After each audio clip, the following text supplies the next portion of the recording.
सभी को नमस्ते। मैं आनंद आर्य आप सभी का स्वागत करता हूं। आशा है कि आप सभी पूर्ण रूप से स्वस्थ होंगे। आज का हमारा विषय है ब्रह्मचर्य पालन के लिए कुछ अनिवार्य नियम।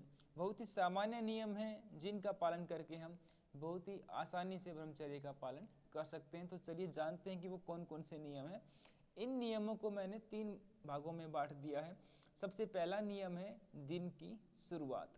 तो दिन की शुरुआत हमारी कैसी हो? यदि दिन की शुरुआत हमारी इस प्रकार से होगी जो हमारे गुण कर्म स्वभाव को ऊपर की तरफ उठाने वाली होगी तो आसानी से हम ब्रह्मचर्य का पालन कर सकते हैं।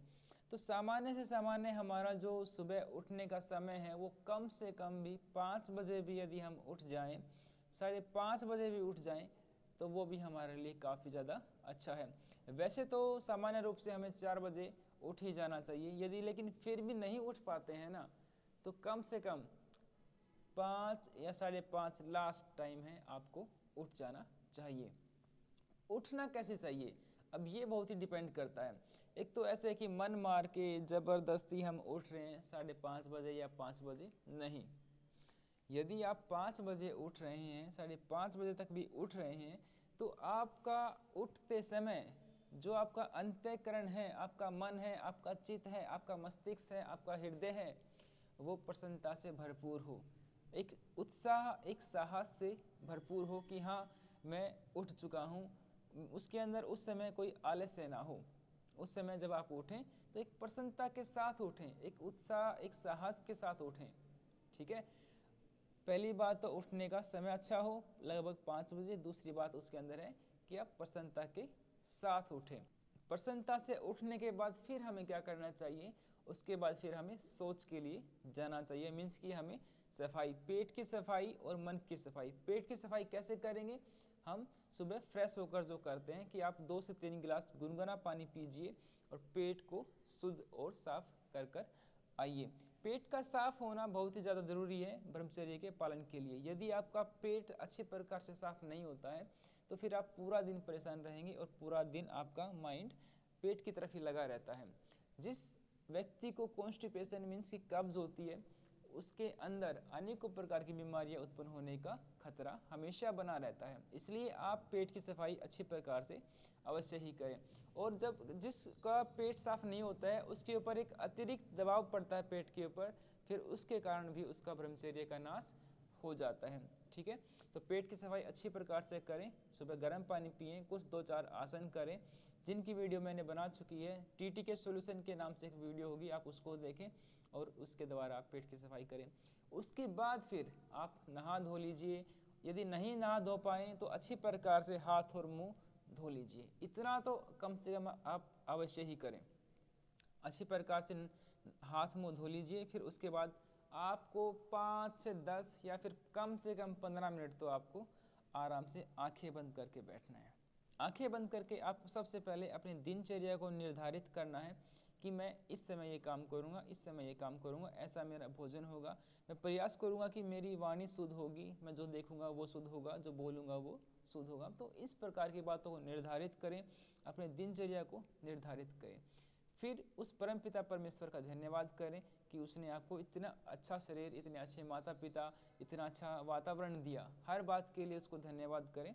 इससे क्या होगा? इससे आपके मन के अंदर जो अहंकार भाव है, जो ईर्ष्या है, जो द्वेष है, काम, क्रोध इत्यादि जितने भी दुर्गुण हैं उन सभी का नाश होगा और आपको एक नई शक्ति मिलेगी ब्रह्मचर्य का पालन करने के लिए, अपने लक्ष्यों को प्राप्ति करने के लिए।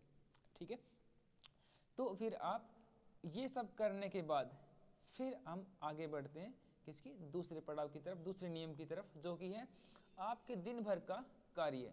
आपके दिन भर के जितने भी कार्य हैं, यदि आप एक छात्र हैं तो आपका पढ़ाई का कार्य है, आप एक एम्प्लॉय हैं, कहीं पर जॉब करते हैं तो वहाँ पर आपका जो भी कार्य दिया गया है वो कार्य आप करें। आप बिजनेस करते हैं तो आपको बिजनेस के अंदर पूरा ध्यान है। मीन्स कि जो भी आपका ऑफिस का कार्य है, आपका स्कूल का कार्य है, आपका कॉलेज का कार्य है, जो भी आपका कार्य है, आप उस कार्य को पूरी लगन के साथ, डेडिकेशन, हार्डवर्किंग के साथ, ईमानदारी के साथ और सच्चाई के साथ करने का प्रयास करें। उससे क्या होगा? उससे आपका पूरा ध्यान उस कार्य के अंदर लगा रहेगा उसके अलावा आपका ध्यान उन गतिविधियों की तरफ या ऐसे दृश्यों की तरफ नहीं जाएगा जो आपके विचारों को गंदा करने का प्रयास करते हैं। ठीक है, तो अपना पूरा का पूरा ध्यान अपने काम के अंदर लगा के रखिए, बाहर की तरफ अपने ध्यान को बिल्कुल भी ना जाने दें और पूरा उत्साह और साहस के साथ अपने कार्यों को करने का प्रयास करें। तो ये हो गया दूसरा नियम। अब तीसरा नियम देखिए, तीसरा नियम, पहला नियम क्या था, दिन की शुरुआत करना, दूसरा क्या है कि दिन के जो भी कार्य हैं उनको करना, और तीसरा नियम है दिन का अंत, कि हमारा दिन खत्म कैसे हो, हमारे दिन का अंत उपासना के साथ हो। अब उपासना क्या है, उप मीन्स समीप और आसना मीन्स बैठना, कि समीप बैठना किसके, उस परमपिता परमेश्वर के समीप बैठना। उसके समीप कैसे बैठे, वही जो हमने सुबह किया था, आंखें बंद करके बैठे और गायत्री मंत्र का, विश्वानी देव मंत्र का या अन्य किसी भी मंत्र का उच्चारण करके उसका अर्थ अवश्य ही उच्चारित करें। उससे फिर आप परमपिता परमेश्वर का, अपने माता पिता का, अपने गुरुजनों का, या दिन भर के अंदर जितने भी लोग आपको अच्छे मिले या जिस भी आप कार्य को करते हैं, मीन्स आपको धन्यवाद करना है कि हे परमपिता परमेश्वर, आपके द्वारा दिए गए हाथ पैरों से, आँखों से, इंद्रियों से, सामर्थ्य से, शक्ति से मैं अपने सभी कार्यों को कर पाता हूँ। इसको हम ईश्वर प्रणिधान बोलते हैं। ईश्वर प्रणिधान का आप रिजल्ट यकीन नहीं मानेंगे कि इतना ज़्यादा रिजल्ट है कि महर्षि पतंजलि तो ऐसा बोलते हैं कि ईश्वर प्रणिधान के द्वारा समाधि की अवस्था तक हम सबसे जल्दी पहुँच सकते हैं। ईश्वर प्रणिधान हर कार्य को ईश्वर को समर्पित कर देना है। आप शाम को या रात को जब आप सो जाएं, सोने के समय जब आप सोएं उससे पहले 10 से 15 मिनट अवश्य बैठें और सेल्फ देखें, अपने आप को देखें कि आपने पूरे दिन भर के अंदर किस प्रकार से कार्य किया, कैसे आपके विचार थे, क्या आपने देखा, क्या आपने सुना, कितना आपने अच्छा किया, कितना आपने गलत किया। जो गलत किया उसको छोड़ने का प्रयास करें और जो अच्छा किया उसको निरंतर उसको निरंतर करने का और प्रयास करते रहें।